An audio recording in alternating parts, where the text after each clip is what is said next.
everyone. Welcome to the fifth episode of Prime Podcast. This is your host Apurva. आज हमारे साथ मौजूद है Mrs Priya Dubey. She is a playback singer along currently जो अभी vlogger बनी हैं. So first of all I would like to thank you ma'am for coming and joining us today. Thank you so much for having me here और मैं भी बहुत खुश हूँ आज इस पॉडकास्ट में आप लोगों ने मुझे बुलाया. थोड़ी नर्वस भी हूँ, एक्साइटेड भी हूँ, पता नहीं क्या क्वेश्चन आज पूछे जाएंगे मुझसे. सो देखते हैं. Okay, so beginning with our podcast today. जब मैं आपका प्रोफाइल पढ़ रही थी, जब मैं पढ़ रही थी पॉडकास्ट के लिए प्रिपेयर कर रही थी, आई केम अक्रॉस कि आपने 8 साल की उम्र से अपना सिंगिंग करियर की शुरुआत की. तो मैं ये पूछना चाहूँगी कि सिंगिंग या म्यूज़िक आपकी लाइफ में किसने इंट्रोड्यूस करवाया? 8 साल की उम्र से इन अ प्रॉपर वे मैंने 8 साल की उम्र से म्यूज़िक सीखना स्टार्ट किया. बट जब मैं 3 साल की थी तब से मैंने थोड़ा थोड़ा गाना स्टार्ट किया था और वो पूरा मैं इंस्पायर्ड अपने फादर से थी क्योंकि वो बहुत ही सुरीला गाते थे. बट होता है ना कि आप फैमिली में फैमिली बैकग्राउंड ऐसा होता है कि आप खुद कुछ नहीं कर पाए तो आप ये देखते हो कि आपके बच्चे आप उनके लिए वो सब करो. तो मेरे फादर एक मेरे लिए बहुत बड़ा ज़रिया है मेरे को म्यूज़िक इंडस्ट्री में लाने के लिए.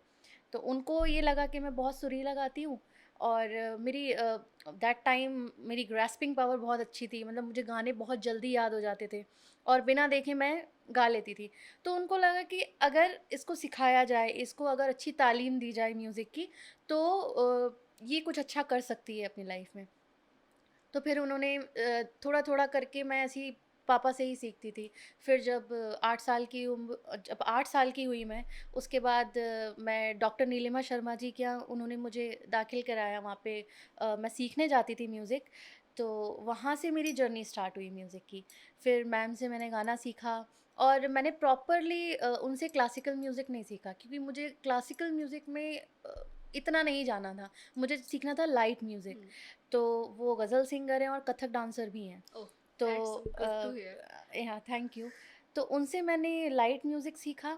उसके बाद मैंने बहुत सारे कंपटीशन फ़ाइट किए, हारी भी क्योंकि स्टार्टिंग में तो आप नहीं जीत सकते हो बिल्कुल ये तो. बिल्कुल. तो मैं हारी भी. उसके बाद धीरे-धीरे करके मैं कंपटीशन जीतने लगी तो मेरे अंदर का जो कॉन्फिडेंस था ना तो वो और बिल्डअप हुआ. तो उसके बाद फिर वॉइस ऑफ ग्वालियर मैंने जीता, फिर एमपी आइडल जीता. उसके बाद बस ऐसी ही जर्नी फिर चलती रही, चलती रही. तो जैसा आपने बोला कि your father was your inspiration, हम एक तरीके से कहें, या यस, आपका एक एग्ज़ैक्टली. मोटिवेशन सपोर्ट आपके फादर रहे आपकी इस म्यूजिक जर्नी में. हुँ. बट बीइंग अ यंग, आप एक बिगनर जब कोई भी चीज़ शुरू करते हैं, आप कोई भी चीज़ हो, तो आप जब आप 8 साल के थे तो आप, ऐसा तो नहीं है सिर्फ आपकी लाइफ में सिंगिंग हो, और भी चीज़ें होती हैं. स्कूल मैनेज करना होता है, आप फैमिलीज होते हैं, सिबलिंग्स होते हैं. तो वो सारी चीज़ें कैसे मैनेज की आपने? पढ़ाई भी आपकी अपनी कंप्लीट की होगी, साथ में जो हुँ, आपको हुँ. करियर भी बनाना था, आपके प्रैक्टिस सेशन, रियाज, ये सब रहा. तो वो मैनेजमेंट, पढ़ाई भी, साथ में जो क्लासेस होती हैं वो भी, फिर घर पे आके भी जो फैमिली है उनको भी टाइम देना है, वो कैसे आपने मैनेज किया? वो टाइम बहुत डिफ़िकल्ट होता था क्योंकि सब कुछ मैनेज करना ना बहुत मुश्किल हो जाता है एक एक टाइम पे. स्कूल जाना मॉर्निंग का रहता था. उसके बाद मैं डायरेक्ट स्कूल से ही अपनी क्लास अटेंड करती थी म्यूज़िक की. तो मेरा लंच भी मेरी मैम के यहाँ ही होता था. तो एक तरीके से मान लो कि वो मेरी दूसरी माँ है क्योंकि उन्होंने मुझे म्यूज़िक के अलावा भी बहुत कुछ सिखाया है. दूसरा मेरा पूरा टाइम उनके ही जाता था. तो मैं स्कूल से डायरेक्ट फिर वहीं जाती थी, वहीं मैं गाना सीखती थी, वहीं मैं लंच करती थी, फिर अपने घर आती थी 3 बजे. उसके बाद पढ़ाई करना, फिर ये करना, कभी-कभी शोज़ भी होते थे, लाइव शोज़ भी होते थे, तो वो भी करती थी. हाँ, ये है कि थोड़ी पढ़ाई डिस्टर्ब तो हुई थी, क्योंकि मैं एक गुड स्टूडेंट थी. बट जब इस लाइन में जब मैं पूरा टाइम अपना म्यूज़िक को देने लगी ना, तो फिर वो थोड़ा-सा एवरेज स्टूडेंट में काउंट होने लगी मैं. तो बट ठीक है क्योंकि मुझे इसी में जाना था, इसी में मुझे अपनी पढ़ाई करनी थी, तो चलता है. मतलब यू आर गेटिंग कि आप, मतलब आपका ये मानना था कि आ, अगर आपको म्यूजिक में वो अचीवमेंट मिल रहा है, तो हुँ. अगर स्टडीज में थोड़ा कम है तो वो 19-20 चलेगा. हाँ, मतलब एवरेज स्टूडेंट सही है हाँ, बट एकदम ही वही वही. नहीं हो सकता ना. बिल्कुल. बट मेरे घर वालों का ये भी था कि पहले पढ़ाई है, ग्रेजुएशन तो एटलीस्ट करना ही है. तो ठीक है बट पोस्ट ग्रेजुएशन कर लिया, उम्मीद तो नहीं थी कर लूँगी, लेकिन हो गया. अब कैसे उनके रिएक्शन जब लाइक आपने ग्वालियर से मुंबई की जो आपने स्ट्रगल्स अगर मैं कहूँ या जो आपने एक जर्नी तय की, because Gwalior is city of music उसे कहा जाता है, बहुत अच्छे अच्छे हुनर हमारे यहाँ से गए हैं, बट जब अपनी सिटी छोड़ के बाहर जाने की बात आती है, specially Mumbai, Mumbai city of dream सबको पता है, बट एवरीवन नोज कि वहाँ पे किस लेवल के स्ट्रगल्स होते हैं। कई बार ऐसा होता है कि आप अपने शहर से आप नाम बना के गए या, बट वहाँ आपको एक सेटबैक मिलता है, कई बार लिमिटेशंस रहती हैं, कल्चर अलग है, लोग नहीं मिलते हैं वहाँ जो, अगर हम बात करें म्यूज़िक इंडस्ट्री की, तो जो आप कल्चर ग्वालियर में देख रहे हैं, आप जो एमपी में कल्चर देख रहे हैं, वो बहुत ज़्यादा डिफरेंट होगा आई एम श्योर मुंबई में। तो वो डिफरेंस आपका क्या कहना है उस पे, कि जो लोग छोटे शहरों से आते हैं या जहाँ पे इतना प्रोग्रेस नहीं है, इतनी नॉलेज नहीं है म्यूज़िक को लेके, when they switch to Mumbai, उनके स्ट्रगल्स आप अपने पॉइंट ऑफ व्यू से कैसे देखते हैं? सी स्ट्रगल तो सभी करते हैं, नो डाउट। अगर आप मुंबई जा रहे हो तो मुंबई आपको एक्सेप्ट तभी करेगी अगर आप मुंबई को एक्सेप्ट करोगे, ठीक है। अदरवाइज़ बहुत सारे लोग हैं जो मुंबई गए हैं और वापस भी आ गए हैं, ठीक है। और रही बात कि मेरे मुंबई जाने की, तो मेरे मुंबई जाने के लिए ना मेरे घर से सपोर्ट था नहीं, क्योंकि मैंने कभी सोचा ही नहीं था कि मैं मुंबई जाऊंगी। और वो सपोर्ट क्यों नहीं था, उसमें मेरी फैमिली की गलती नहीं है। फादर थे नहीं, 2007 में मेरे फादर की डेथ हुई। तो उसके बाद मम्मी एक थी जो अर्निंग मेंबर थी, जो घर में सिर्फ एक वही कमाती थी, और हम सब बहुत छोटे थे। तो मुंबई जाना मतलब बहुत खर्चा है, वहाँ पे रहना और सरवाइव करना, इट्स वेरी डिफ़िकल्ट। यस। तो मेरे घर से वो, मैं पैसे नहीं ले सकती थी, फाइनेंशियल सिचुएशन इतनी अच्छी थी नहीं कि मैं घर से पैसे ले सकूं। तो घर वाले रेडी नहीं थे। दूसरी बात कि मैं इतने शोज़ करती थी, तो मैंने उनको एक कॉन्फिडेंस दिलाया कि मैं खुद से करूँगी, लेकिन मुझे जाना है। तो बहुत मना करने के बाद, बहुत करने के बाद वो फिर मानी मेरी मम्मी। तो फिर मैं गई। उसके बाद स्टार्टिंग में काफ़ी स्ट्रगल किया, क्योंकि शोज़ तो मैं कर ही रही थी, लेकिन वहाँ पे जाके वो शोज़ डिफरेंट थे और यहाँ के शोज़ डिफरेंट थे। यहाँ एग्जैक्टली। की एक अर्निंग और वहाँ की एक अर्निंग, वो बहुत डिफरेंट है, ठीक है। यहाँ पे अगर आप इतना कमाते हो ना, वहाँ आपको दुगना मिलता है, लेकिन आपको उस हिसाब से आपकी एक रीच होनी चाहिए, आप एक नोन फेस होना चाहिए। तो वो नोन फेस तो मैं थी नहीं वहाँ पे, एक बिगिनर थी वहाँ के लिए। तो वहाँ पे जाके मैं इंदौर, पूरे एमपी में जितने शोज़ हैं तो वो मैं करती थी। और उससे, और अच्छी बात क्या थी, उस टाइम ना नवरात्रे चल रहे थे, डांडिया का सेशन था, डांडिया का सीज़न चल रहा था। तो वहाँ पे मेरे को शोज़ मिल गए थे, तो मेरी एक अर्निंग तो होने लगी थी। फिर बीच में लेकिन जब सीज़न ऑफ होता है शोज़ का, तब थोड़ी प्रॉब्लम आने लगी। लेकिन वो चीज़ें मैं घर में शेयर नहीं कर सकती थी, क्योंकि मैं अपने डिसीजन पे आई थी, तो एग्जैक्टली। वो मैं किसी को कंप्लेंट नहीं कर सकती थी। फिर 3 साल, 2-3 साल निकले, उसके बाद लॉकडाउन भी हुआ, क्योंकि मैं 2015 में गई थी, लेकिन प्रॉपर वे में मैं 2016 से मैंने रहना स्टार्ट किया था। फिर 18 या 19 में आई थिंक लॉकडाउन आया था। 19 एंड 20 स्टार्टिंग हाँ, ऑलमोस्ट। तो लॉकडाउन में बहुत प्रॉब्लम हुई, क्योंकि कोई काम ही नहीं था। छोटे-मोटे शोज़ मैं करने लगी थी, और जो मेरी सेविंग्स थी वो मैं कर रही थी। और लॉकडाउन के टाइम में मेरे हस्बैंड का मेरा बहुत सपोर्ट रहा है, उनका, क्योंकि उनका जॉब था। तो उन्होंने मुझे बहुत सपोर्ट किया। मेरे पास तो कोई अर्निंग थी ही नहीं, मेरे पास कोई काम नहीं था, लेकिन उनकी जॉब थी। तो उन्होंने मुझे पूरा सपोर्ट किया।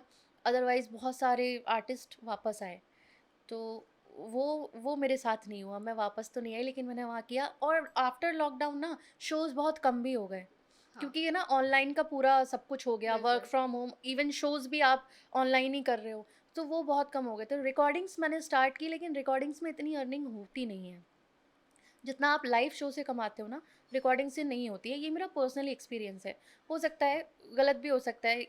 तो ये हुआ। उसके बाद फिर लॉकडाउन के बाद थोड़े-थोड़े शोज़ होने लगे। थोड़े-थोड़े शोज़ होने लगे, तो फिर से एक बिल्डअप होने लगा, एक करियर मेरा। फिर मैंने मूवीज़ में भी रिकॉर्डिंग की। मूवीज़ में लॉकडाउन के पहले ही हो गई थी, रिलीज़ हो गई थी। गाने हुए थे जो ज़ी म्यूज़िक से आए थे। एक गाना था मेरा जो शाहिद माल्या के साथ आया था। शाहिद माल्या एक कुड़ी जिदा नाम मोहब्बत हाँ। जिन्होंने गाया है, हाँ। तो उनके साथ मेरा एक गाना आया था। एक मेरा सोलो सॉन्ग आया था ज़ी म्यूज़िक से। मूवी तो लॉकडाउन की वजह से रिलीज़ बहुत कम थिएटर्स में हुई थी, लेकिन गाना ज़ी म्यूज़िक से था और काफ़ी चला भी था। तो वो सब हुआ, उसके बाद कुछ भोजपुरी में भी 1-2 गाने गाए, लेकिन मुझे प्रॉपर भोजपुरी का टैग नहीं चाहिए था, क्योंकि वो ऑफ़र मेरे पास बहुत सारे आ रहे थे। बट मुझे प्रॉपर भोजपुरी में जाना नहीं था, क्योंकि मैं करने कुछ और गई थी, करने कुछ और लोगों, ये पॉसिबल नहीं था। तो वो चीज़ें मैंने अवॉइड की, मुझे जाना था प्लेबैक की तरफ और बॉलीवुड में।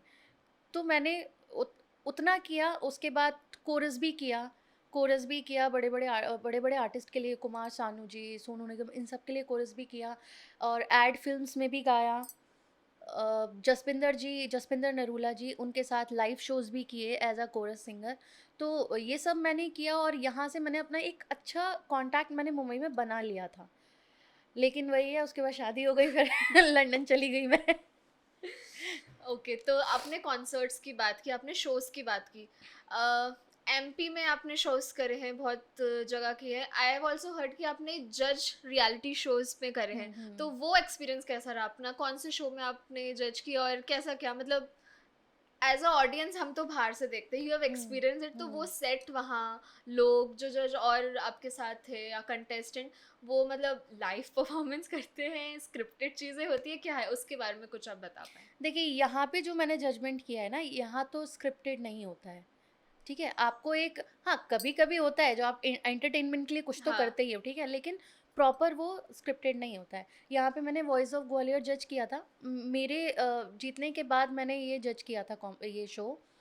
उसके बाद एक हुनरबाज़ करके आया था, तो वो ज़ी पूरा, पे आई गेस। हाँ? ज़ी किसी स्टार चैनल पे आया था हुनरबाज़। हुनरबाज़ ये एमपी लेवल का अच्छा, था ये पूरा, एमपी का है। हाँ।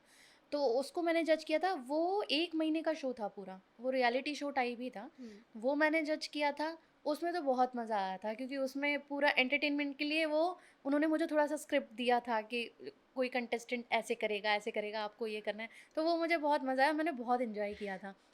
अब यहाँ के स्क्रिप्ट और मुंबई का जो स्क्रिप्टेड होता है पूरा, वो बहुत डिफरेंट है, वो बहुत डिफरेंट मतलब है। वो लेवल यू कांट मैच, लेव वो हाँ, यू डिफरेंट कांट होता है मैच, इसलिए। एग्ज़ैक्टली। तो अच्छा था, जजमेंट का जो मेरा जो सफ़र था वो भी बहुत अच्छा था। मैंने जो कॉम्पिटिशन दिए वो भी बहुत अच्छा था। तो मेरी जर्नी ना अच्छी रही है, थोड़ी अप डाउन भी रही है, लेकिन अच्छी रही है। मैं बहुत एन्जॉय करती हूँ, सोचती हूँ ना जब आज कि मैंने कहाँ से करियर शुरू किया था और आज मैं कहाँ हूँ, तो मैं सैटिस्फाई हूँ कि हाँ, मुझे जितना मिला है, मैं बहुत खुश हूँ। तो एक स्मॉल मतलब इंटरेस्टिंग क्वेश्चन बोलूँ या मैं खुद की क्यूरियोसिटी से पूछूं, ज़्यादा मज़ा किस में आता है, जज करने में या पार्टिसिपेंट बनने में? ऑब्वियसली पार्टिसिपेंट बनने में, क्योंकि मैं इतना अभी सीखी नहीं हूँ कि मैं किसी को जज करूँ। मुझसे अच्छे-अच्छे बच्चे जो छोटे हैं ना, वो इतना अच्छा गा देते हैं, जो चीज़ कभी-कभी मैं भी नहीं कर सकती। तो फिर लगता है कि यार अभी जज बनने की उम्र नहीं है। लेकिन ठीक है, अगर लोग मुझे उस हिसाब से बुला रहे हैं, तो मैं उनका रिस्पेक्ट करती हूँ कि हाँ, वो आपके वर्क की रिस्पेक्ट है, हाँ, वो जो वो मेरे आपको वर्क की बुला रहे हैं रिस्पेक्ट है। सामने से। बट अभी आई डोंट थिंक कि मुझे अभी जज के लिए मैं कैपेबल हूँ। क्योंकि मैं अभी सीख रही हूँ, और आपकी सीखने की उम्र तो कभी ख़त्म होती नहीं है। तो अ, आप कुछ अपने एज अ पार्टिसिपेंट्स एक्सपीरियंस बता सकती हैं कि किस शो में आप गए और वहाँ, क्योंकि ऐसा होता है ना, बैक स्टेज आप बहुत लोगों से मिलते हैं और उनके साथ कुछ ना कुछ मेमोरीज, या जैसे कई बार होता है जो होस्ट कर रहे होते हैं शो, उनके साथ इंटरेक्शन होते हैं, तो ऐसे कोई शो आपको कोई मेमोरेबल इंसिडेंट याद हो किसी भी शो का, जहाँ पे आप एज अ पार्टिसिपेट ऑडिशंस देने गए हो, या कुछ जज की तरफ से आपको कॉम्प्लीमेंट मिला हो, कुछ ऐसा डिफरेंट यूनिक? मैं द वॉइस इंडिया था जिसमें मैं गई थी, मेरा सिलेक्शन हुआ था यहाँ ग्वालियर से 2000 लोगों में मेरा एक अकेला सिलेक्शन हुआ था। तो मैं मुंबई गई थी। तो अ, वहाँ पे मिक्का सिंह थे, सुनिधि थी, शान थे और हिमेश जी थे। तो वहाँ पे मैं सेकंड लास्ट पार्टिसिपेंट थी। सेकंड लास्ट पार्टिसिपेंट, और आखिरी का पार्टिसिपेंट वो भी मेरी फ्रेंड ही थी, ठीक है?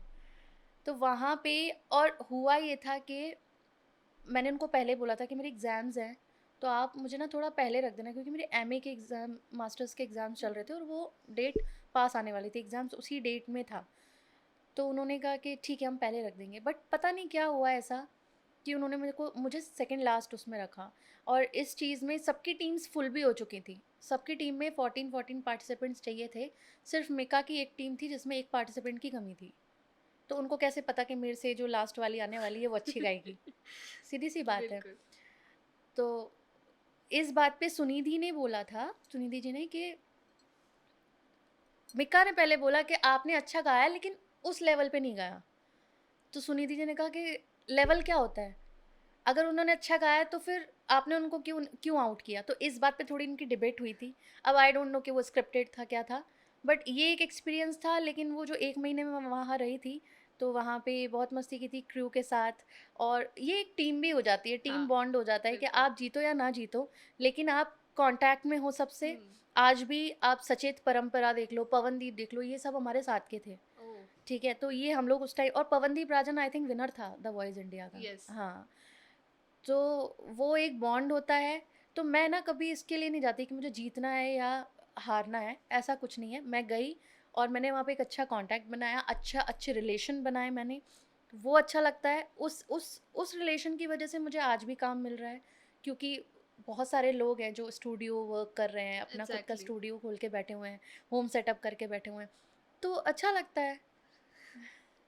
ओके, तो coming back to Mumbai, Mumbai में मतलब हम लोग जो आउटसाइडर्स जिसको कहा जाता है, उन लोगों के लिए तो एक बिल्कुल ही न्यू वर्ल्ड की तरह होता है मुंबई। हुँ। तो एक उनका डिफरेंट एक्सपीरियंस होता है कि किस तरीके से कहाँ रहेंगे। पहले तो ये सोचने वाली बात होती है कि भाई इतने सा भी एरिया मुंबई में वी नो कि कितना एक्सपेंसिव है। तो आपको जब आप पहुँचे होगे मुंबई में ग्वालियर से, तो वो स्ट्रगलिंग घर ढूँढने में, फ्लैटमेट यार कैसा, वो सब एक्सपीरियंस बताओ कैसा रहा? मैं जब मुंबई गई थी ना, तो मेरे एक फ्रेंड का बहुत बड़ा हाथ है मुझे मुंबई बुलाने में। वो अभी कपिल शर्मा के शो में तबला प्ले करता है, आकाश शर्मा। तो उसने मुझे बोला कि तू मुंबई जाना।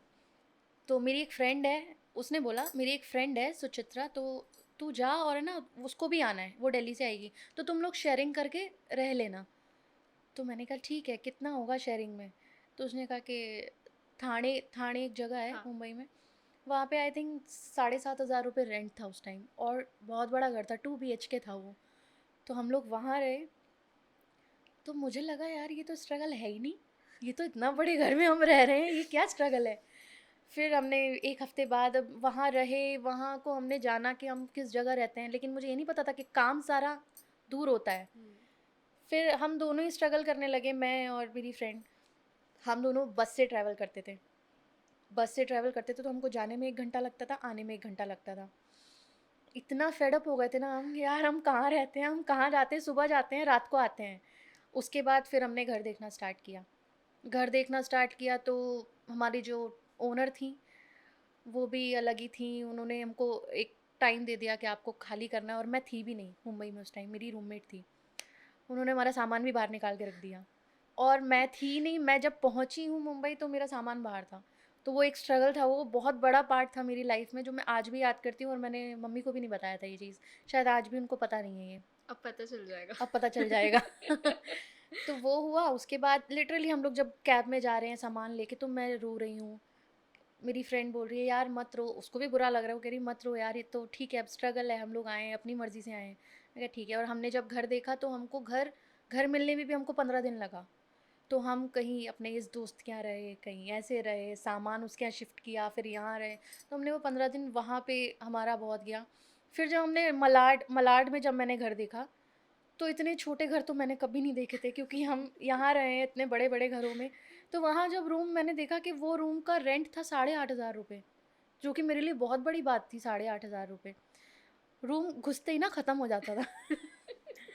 तो मैंने कहा यार ये क्या है, कैसे सरवाइव करेंगे यार, ये तो हमारे घर के तो बाथरूम इससे बड़े होते हैं। तो उसके बाद थोड़ी आदत हो गई। फिर मम्मी आई थोड़े दिन बाद, तो मम्मी को समझ में ही नहीं आया कि मैं कहाँ से। अब वो अपनी मम्मियों की आदत होती है ना हाँ, कि घर का काम करना है, बच्चे तो ढंग से नहीं रहते हैं, हम साफ़ वही सफाई कर देंगे। बिल्कुल। वो आई तो उनको समझ ही ना आए कि घर का काम स्टार्ट कहाँ से करना है। तो ऐसे ऐसे करके ना फिर हमको आदत हो गई थी कि हाँ ठीक है, ये अच्छा है, इतना है ना बहुत अच्छा है, क्योंकि हम कमाने लगे थे तो हमें पैसों की वैल्यू पता चलने लगी। बिल्कुल। तो हमें लगा कि यार ये भी बहुत है, अभी हम इतना कमा रहे हैं, खुद से कर रहे हैं ना, तो ये एक खुशी है। तो ऐसे करके लाइफ कटी। उसके बाद फिर बड़ा घर भी लिया, फिर वो भी तो ऐसे चलता रहा। पहला शो, पहला घर, पहला फर्स्ट फर्स्ट कोई भी चीज़ हो सबके लिए बहुत स्पेशल होता है, तो फर्स्ट बिग ब्रेक जिसको मैं कहूँ वो आपको किस प्रोजेक्ट पे मिला और कैसे मिला, वो स्टोरी क्या थी उसकी मिलने की? फर्स्ट प्रोजेक्ट जो मुझे मिला था वो यही था, शाहिद मालिया के साथ मैंने जो गाना गाया था ना जी का, वही था। और वो भी मैं सिर्फ एक स्क्रैच गाने के लिए गई थी, स्क्रैच गाने के लिए गई, और वो किसी और सिंगर से गवाया गया। फिर जो म्यूज़िक डायरेक्टर थे उन्होंने कहा कि ये तुमने ही अच्छा गाया है, और वो मैंने फाइनल भी नहीं गाया, पता है, वो स्क्रैच ही चला है, वो आज भी स्क्रैच चल रहा है। तो कहते हैं कि यार यही अच्छा लग रहा है, इसी को रखते हैं। तो मैंने कहा ठीक है सर, लेकिन आप फाइनल गा लेते हैं। नहीं नहीं, इसको मैं ना मिक्स मास्टर करूँगा, और यही अच्छा लग रहा है, क्योंकि ये जो फील है ना फिर बाद में आएगा नहीं शायद। मैंने कहा ठीक है, कर लो। और वो रिलीज़ हो गया। उसके बाद से फिर मुझे दूसरा गाना भी मिला। दूसरा गाना मुझे ज़्यादा पसंद आता है, क्योंकि वो थोड़ा सेडक्टिव सॉन्ग है, और मेरी आवाज़ की क्वालिटी है ना वो उस पे हम्म। थोड़ा सा मुझे अच्छी लगती है, इसीलिए। और तो ये ब्रेक ऐसे मिला। उसके बाद बाकी तो हर ब्रेक मेरे लिए बहुत यादगार ही है, क्योंकि एग्जैक्टली। यहाँ मैं आई थी और मैंने स्ट्रगल जहाँ से किया। पहला जो मैंने गाना गाया था ना मुंबई में, वो मैंने मराठी गाया था। ओह। मराठी गाया था, और यूट्यूब चैनल के लिए गाया था, किसी के लिए। तो वहाँ से मेरी स्टार्टिंग हुई थी, और वहाँ पे एक भोजपुरी आर्टिस्ट थे, म्यूज़िक डायरेक्टर थे। उन्होंने मुझे सुना था, तो उनको लगा कि एक नया नया वॉइस आया है इंडस्ट्री में, तो उसको भोजपुरी में ना एक बड़ा नाम बनेगा। लेकिन मुझे भोजपुरी में जाना ही नहीं था। मैंने उनको कांटेक्ट ही नहीं किया।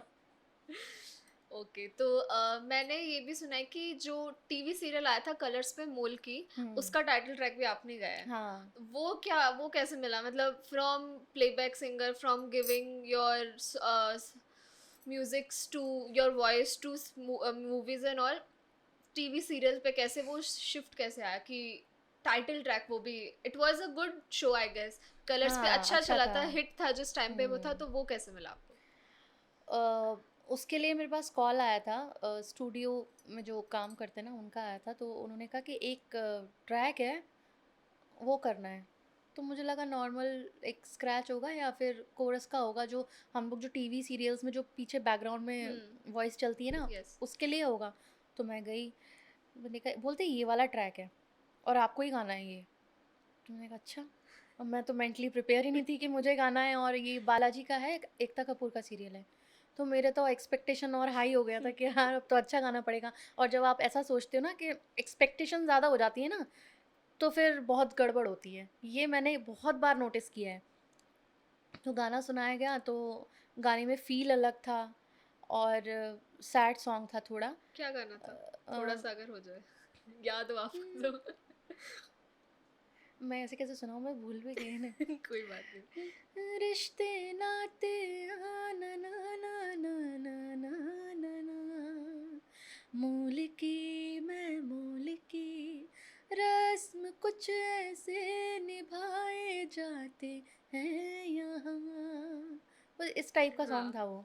आपने देखा होगा शायद, है थोड़ा ना? बहुत घर पे मम्मी वगैरह हाँ, देखते थे। तो उस नाम से उस टाइटल ट्रैक से भी मुझे बहुत पहचान मिली, क्योंकि अपने एमपी में, इंडिया में तो टीवी सोप्स हर कोई वही, देखता है, टीवी एग्जैक्टली, सीरियल्स। बिल्कुल। तो वो उसमें बैकग्राउंड में भी मेरी आवाज़ आती थी। तो सब बोल मेरे को मैसेजेस आते थे कि यार ये तुम्हारी आवाज़ है, हम बोल के देख रहे थे। मैंने कहा चलो अच्छा है, कुछ तो हो रहा है। तो यहाँ पे ये ऐसा मिला ब्रेक, और मैंने वो गाया, तो वो फर्स्ट अटेम्प्ट में वो अच्छा नहीं हुआ था, क्योंकि एक फाइनल गा के भेजना, हम्म। और मैं मेंटली प्रिपेयर ही नहीं थी। तो वो मैंने ना दूसरी बार में सही किया। जब मैं मेंटली प्रिपेयर हो गई, मैंने बोला यार कल या परसों में रख लो रिकॉर्डिंग, आज नहीं हो पाएगा, या तो पहले बताते। फिर मैंने उसको प्रिपेयर किया, क्या क्या फील, कहाँ मुझे गड़बड़ लग रहा था, तो मैंने घर आके प्रैक्टिस की, उसके बाद मैंने वो गाया था। ओके। रिसेंटली मैंने आपको क्राइम पेट्रोल में भी देखा था, तो you were playing a journalist in one of its episode, am I right? Yes. तो singing, giving your voice to a title track of TV, फिर switch to acting, that also to Crime Patrol, ये तो थोड़ा I guess it funny it incident होगा कि it कैसा was रहा? Just a try, nothing serious. वो सिर्फ एक ट्राई था। और उसमें भी एक कज़िन, मतलब मुंह बोला भाई है, तो वो क्राइम पेट्रोल में, मैं उसमें ईपी था, एग्जीक्यूटिव, क्या बोलेंगे ईपी को, producer. Executive producer, not producer. Anyway, वो उसमें कुछ था, तो उसको मैंने बोला था यार कुछ होगा तो बताना, क्योंकि लोग बोलते रहते हैं अच्छा फेस है, कभी ट्राई करो एक्टिंग के लिए। तो मैंने जो मैंने सीरियल किया था ना, वो बेहद किया था, जो उसका आया था ना, Jennifer Winget, Jennifer Jennifer, Sony पे हाँ, आता था, सोनी पे। हाँ। तो उसमें मैंने एज़ अ जर्नलिस्ट किया था। वो मेरा बहुत थोड़ा-सा सीन था, तो उसमें किया था। उसके बाद थोड़ा कॉन्फिडेंस बढ़ गया कि कर सकती हूँ। तो मैंने क्राइम पेट्रोल में काफ़ी सारे एपिसोड्स मैंने किए, ओके। छोटे-छोटे। फिर ये वाला आया तो मैंने कहा यार कर लेती हूँ। तो ऐसे कर के ना थोड़ा-सा क्राइम पेट्रोल में तो फिर ये हो गया था कि अब तो मैं कर सकती हूँ। बट डेली सीरियल के लिए मेरी कभी हिम्मत नहीं हुई, हुँ। और ऐसा कभी मैंने ऑडिशंस भी नहीं दिए। कभी किसी चीज़ के लिए मैंने ऑडिशन नहीं दिए इस सब के लिए। सिंगिंग में ऑडिशंस दिए हैं, इसमें नहीं दिए मैंने। तो ये मुझे जो मिला वो लिंक के थ्रू वाया वाया से मिला है। ओके, तो जो न्यू आर्टिस्ट है अपकमिंग, जैसे अपने अपने अपने चैनल्स स्टार्ट कर रहे हैं लोग, अपने एल्बम्स, सोलो एल्बम्स निकाल रहे हैं, इंडिविजुअल आर्टिस्ट जो बडिंग आर्टिस्ट है अपकमिंग आ रहे हैं, या जो टीवी सीरियल्स या जो रियलिटी शोज में लोग पार्टिसिपेट करते हैं और जीतते नहीं है, या उसके बाद जो वो अपने वेंचर्स या स्टूडियोज खोल रहे हैं, उनके लिए उनके जो बूम है वो म्यूजिक इंडस्ट्री को किस लेवल पे अफेक्ट कर रहा है? मतलब कई बार ऐसा हो रहा है कि इंडिविजुअल आर्टिस्ट के गाने या उनकी वर्जन्स जो होते हैं वो लोगों को ज़्यादा पसंद आ रहे हैं as compare to the original version of the song. हुँ। सी पहले जो स्ट्रगल था ना म्यूज़िक इंडस्ट्री में, एक्टिंग इंडस्ट्री में, वो बहुत ज़्यादा हुआ करता था। लेकिन अभी अगर देखा जाए तो सोशल मीडिया इतना ज़्यादा हाइट पे है ना, कि आपको ज़्यादा स्ट्रगल करने की ज़रूरत नहीं है। और प्लेबैक कोई करना किसी मूवी के लिए कोई मतलब कोई नहीं चाहता है कि हमको प्लेबैक मिले ही, मूवी में गाने को मिले। आजकल इंडिपेंडेंट म्यूज़िक चल रहा है, आपको नहीं पता है, अब कच्चा बादाम उसने मूवी में थोड़ी ना गाया, वो तो कैसे वो बिल्कुल। फ़ेमस हुआ, ठीक है? आप इसको देख लो, अरिजीत सिंह, बहुत बड़ा हमारे पास एग्ज़ाम्पल है कि वो एक रियलिटी शो में था, लेकिन वो विनर नहीं थे वहाँ के, ठीक है? हम्म। और आज जो विनर था वहाँ का काज़ी तौकीर, उससे अगर हम कंपेयर करें तो आज अरिजीत कहाँ है? मैं किसी को मतलब डोमिनेट नहीं कर रही हूँ, लेकिन ज़रूरी नहीं है कि आपको कोई रियलिटी शो में जीतना ही है। जीत के ही आप फ़ेमस होगे, आजकल कोई भी फ़ेमस हो सकता है। बट अगर आपका लोग नेगेटिव पब्लिसिटी से भी फेमस हो रहे हैं, लोग पॉजिटिव पब्लिसिटी भी उससे भी फेमस हो रहे हैं। बिल्कुल। अब हमें डिसाइड करना है कि हमको नेगेटिव वे में जाना है या पॉजिटिव वे में। मुझे पॉजिटिव वे में जाना है, ठीक है? तो मैं अपने गाने आज यूट्यूब पे डाल दूँगी तो मुझे नहीं पता कि वो रातों रात वायरल हो जाए। आपको नहीं पता, मैं कुछ भी डाल दूँ, नहीं पता कि रातों रात वायरल वायरल हो जाए वो।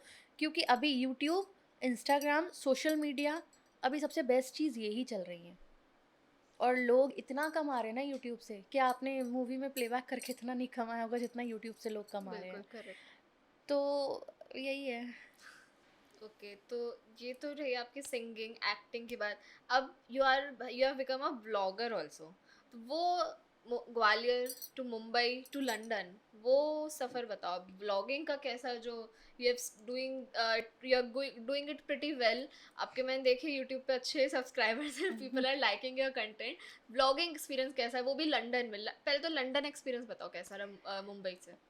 लंदन एक्सपीरियंस की बात करें ना, उससे पहले ओह बात करते हैं एसेंट। कि मुंबई छोड़ना मतलब मेरे लिए कितना डिफ़िकल्ट था। क्योंकि ये तो ये तो फ़िक्स था कि मुंबई छोड़ना है, हम्म। क्योंकि अमृत वहाँ सेटल हो चुके थे। और मेरे लिए छोड़ना ना बहुत मुश्किल था, क्योंकि मैंने अपना पूरा एक कनेक्शन बनाया हुआ था। सब काम मैं वहीं से कर रही थी। तो जब मैं अमृत को बोलती थी कि यार शादी के बाद तुम यहाँ नहीं से शिफ्ट हो सकते, मैं क्यों आऊँ वहाँ पे? तो कहते हैं कि देख, वो बहुत प्रैक्टिकल है। उन्होंने सीधे यही बोला कि तूने कर लिया बहुत स्ट्रगल, ठीक है? और आजकल इंडिपेंडेंट म्यूज़िक चल रहा है तो तू यहाँ से भी कर सकती है। मैं तुझे ये नहीं कह रहा हूँ कि तू छोड़ दे म्यूज़िक। तुम अपना खुद का पैसा लगा के अपना काम करो, लोग ये भी कर रहे हैं। बिल्कुल। और तुमको नहीं पता कि कल तुम इसी चीज़ से तुमको कौन अच्छी मूवी में गाना दे दे। मैंने कहा बात तो सही है, क्योंकि यहाँ पे स्ट्रगल करने से थोड़े बहुत पैसे कमाने से क्या ही होगा। और ये भी बोले कि यहाँ पे भी तू शोज़ कर सकती है, और यहाँ मतलब वहाँ के अकॉर्डिंग तुझे यहाँ ना पैसे अच्छे रहेंगे, और यहाँ पे लोग सुनने वाले हैं। यहाँ पे ना अलग ही रिस्पेक्ट है म्यूज़िक की। तो मुझे लगा ठीक है, लेकिन फिर भी एक वो था कि 8 साल मैं मुंबई में रही हूँ, तो मुझे छोड़ने का मन नहीं कर रहा, क्योंकि मैंने इतना स्ट्रगल किया ना वहाँ पे, सब कॉन्टैक्ट बनाए, ये सब, उसके बाद फिर से ज़ीरो से स्टार्ट करना, हम्म। तो वो बहुत मुश्किल लगता है। फिर मैं गई वहाँ पे तो नो डाउट अमृत ने बहुत सपोर्ट किया है और आज भी कर रहे हैं। उन्होंने मुझे सारे कॉन्टैक्ट निकाल के दिए, ये शो हो रहा है तू उसको कॉन्टैक्ट कर, ये हो रहा है तू ये कर वो कर, तो मैंने वो किया। उसके बाद व्लॉगिंग का आइडिया भी उन्हीं का था कि यहाँ क्या कर रही है, अभी शोज़ नहीं है, 6 महीने मैं विजिटर वीज़ा पे गई हुई थी वहाँ पे। तो तो तू क्या कर रही है यहाँ पे, एक काम कर तू व्लॉगिंग स्टार्ट कर, हम तो घूमने जाते ही हैं हर वीकेंड पे, तो हम लोग वीडियो बनाते हैं और तू एडिट करना। तो मैंने कहा मुझे एडिट नहीं आता है, एडिटिंग नहीं आती है मुझे, मैं कैसे करूँगी, मैंने कभी ज़िंदगी में नहीं की। तो कहते एक बार ट्राई तो कर, एक बार ट्यूटोरियल्स देख, तो उस पे कर, उस पर हो जाएगा, तू एक बार ट्राई कर। तो मैंने एक तो वीडियो मैंने किए तो मुझे अच्छा लगने लगा, क्योंकि मैं फ्री रहती थी, मैं करूँ क्या। तो मैंने वीडियोस बनाए और मैंने एडिट किया और मुझे और मतलब मज़ा आने लगा काम में। तो मैंने कहा चलो यार अब घूमने चलते हैं। हम लोग ऐसे ही पता है हमको घूमने में मज़ा आने लगा, क्योंकि हम एक अपना कंटेंट भी बना रहे हाँ, हैं, दूसरा हम एक्सप्लोर भी कर रहे हैं चीज़ें। तो वो मज़ा आने लगा, फिर मैं एडिट करने लगी और फिर वो मेरी एडिट ना बहुत अच्छी होती गई। इतनी अच्छी तो नहीं हुई है, बेसिक्स करती हूँ, लेकिन अभी थोड़ी-थोड़ी चीज़ें मैं इम्प्रोवाइज़ करती हूँ उसमें। तो वो भी एक चीज़ हो रही है। फिर उसके बाद हम लोग कंटेंट बनाने लगे, फिर मैं एडिट करने लगी, हम लोग अपलोड करने लगे और लोगों को वो पसंद भी आ रहा है। तो ऐसे व्लॉगिंग स्टार्ट हुई है। लेकिन अभी हम इसको प्रोफ़ेशन पूरा मैंने, हुँ। ठीक है, अभी सिंगर, व्लॉगर दोनों ही हो रहा है, चल रहा है। मतलब कि मज़े हैं, लंदन में भी जाके वर्क भी है, हाँ, वर्क भी बट है। साथ में कि you are enjoying your work, तो that is a good thing कि आपके हुँ। लिए। तो अभी ऐसा है कि लंदन में व्लॉगिंग तो चल ही रही है, ये तो दूसरा पार्ट है, लेकिन जो मेरा मेन है वो सिंगिंग ही है। और कुछ लोग बोलते हैं कि आपने म्यूज़िक छोड़ दिया है क्या? आपने वहाँ पे काम नहीं है, व्लॉगिंग अब पूरा इसमें व्लॉगर व्लॉगर हो गई हो क्या? मैंने कहा नहीं भाई, ऐसा नहीं है, कर रही हूँ, यहाँ पे चल रहा है, अभी 6 महीने हुए हैं आए हुए, कॉन्टैक्ट बना रही हूँ। तो मैंने कुछ चैरिटी शोज़ किए हैं वहाँ पे, तो उसके थ्रू मुझे कुछ शोज़ मिले हैं, तो नवंबर में भी मेरे कुछ शोज़ बुक हैं, सब कुछ है, तो वो भी आगे बहुत अच्छी-अच्छी चीज़ें हैं आने के लिए, बहुत सारी चीज़ें हैं। So, few quick question as we are ending our podcast with this. Uh, some of your memorable celebrity interactions. Most favourite हाँ, most celebrity, favorite. I think Krishna Bewra, Krishna Bewra जिसने मौला मेरे ले ले मेरी जान गाया है। Hmm. So he is a very nice person and he is a very supportive person, because जब भी मैं उनसे मिली हूँ ना, उनसे बात की है, वो इतने हम्बल हैं, इतने पॉजिटिव हैं और मज़ा आता है। मतलब वो एक ऐसे बंदे हैं ना कि उनसे बैठ के मैं ना दिन भर बात कर सकती हूँ, उनसे ज्ञान ले सकती हूँ मैं, ऐसे हैं। तो एक वो बहुत अच्छे लगते हैं मुझे और दूसरे दूसरे दूसरे में तो अभी ऐसा कुछ है नहीं। इंटरेक्शन आपको किसी सेलिब्रिटी से हो जो आपको याद रहा हो?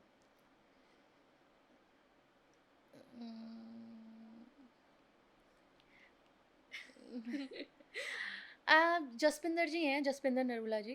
अ, उनसे मैं बात करती रहती हूँ, तो वो बहुत अच्छी हैं और एक आपको गुड एडवाइस देती हैं, अच्छी एडवाइस देती हैं, आपको क्या करना चाहिए, क्या नहीं। तो एक कुछ सेलिब्रिटीज़ ऐसे हैं ना जो आपको सपोर्ट करते हैं, हम्म, ठीक है? और आपको एक सही गाइडेंस देते हैं। तो वो इनमें से ये जसपिंदर जी और कृष्णा जी, ये 2 लोग हैं। अच्छा, आपका गाया हुआ आपको बेस्ट गाना कौन सा लगता है? मेरा गाया हुआ? मेरे यूट्यूब चैनल पे ना एक कवर किया था मैंने, तुम मिले दिल के लिए, जो अभी 5.7 या 6 मिलियन पहुंचा। तो एक वो गाना मुझे बहुत अच्छा लगता है और बाकी गाए तो एक बहुत सारे हैं। कोई ऐसा favourite artist, it can be anyone, actor भी हो सकता है, सिंगर भी हो सकता है, जिनके साथ आप अपकमिंग प्रोजेक्ट्स करना चाहो, you wish to do with them, कि हाँ भाई एक बार तो लाइफ में इसके साथ गाना है या एक्टिंग करनी है? ऐसे तो बहुत सारे आर्टिस्ट हैं। कोई मोस्ट फेवरेट बता दो कौन है। 2-3 बता देती हूँ, ठीक बता। है? एक तो सलीम सुलेमान जी हैं और बादशाह, मुझे बादशाह के साथ काम करना है और दूसरा my most favourite Sonu Nigam.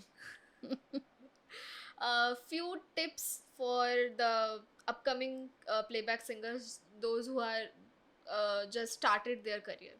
Quick tips. उम्म, सबसे पहले तो कि आप किसी भी एक चीज़ पे डिपेंड ना हो, लाइफ में ऑप्शन होना बहुत ज़रूरी है, करियर को लेके। क्योंकि आप अगर एक चीज़ पे हो, कल को अभी ये लॉकडाउन ने ये बहुत अच्छा सिखाया है कि आप एक चीज़ पे डिपेंड नहीं हो सकते हो। तो आप करो जो करो, whatever you are doing it's good, but future के लिए सोचो कि आप अगर ये चीज़ नहीं हुई तो इसके अलावा आप कुछ कर सकते हो। That's it. इफ आप सिंगर नहीं होते तो क्या होते? तो मैं प्रोफेसर होती या टीचर होती, ये बट मुझे टीचिंग नहीं पसंद है। मुझे टीचिंग नहीं पसंद है, मैंने इसलिए तो किया था। नहीं बने फिर आप? हाँ, इसलिए नहीं बने आप? मैंने की टीचिंग, मैं सेंट पॉल्स में टीचर थी, ओह! Music teacher. यार जब मैं वहाँ से टीचिंग करके जब मैं वहाँ से आती थी ना बच्चों को म्यूज़िक सिखा के, तो मेरा गला बैठ जाता था। तो मैं खुद के लिए कुछ कर ही नहीं पाती थी, तो क्या मतलब है? इसलिए मैंने कहा मैं कभी टीचिंग नहीं करूँगी। अभी अब प्रोफ़ेसर की बात अलग है कि वहाँ बड़े-बड़े बच्चे रहेंगे वो, लेकिन अब अंदर से मन नहीं होता, क्योंकि अंदर से करने का कुछ और मन है। यार सेलिब्रिटी टाइप, प्लेबैक सिंगिंग, अपना खुद का इंडिपेंडेंट म्यूज़िक, ये सब करना है। किसी को सिखाना बुरी बात नहीं है, लेकिन मुझे आता नहीं है सिखाना। योर गो टू मील कि हाँ भाई, ये तो कभी भी चलेगा खाने को। ये दाल चावल सबका favourite. Okay, and last question कि व्हाट इज़ प्रियाज़ मोटिवेशन मंत्र? अपना काम करो, बाकी भगवान पे छोड़ दो बस। और बट अच्छा कर्म करो। अब किसी को दुखी मत करो, किसी को हर्ट मत करो बस। So on this note we would like to end our podcast, and I request कि आप हमारे व्यूअर्स को बोल दे for like, share and subscribe our channel, and you Prime are, Eye, right? yes. So if you like this video, please do like, share, comment and subscribe to this channel which is Prime Eye. Okay, thank you.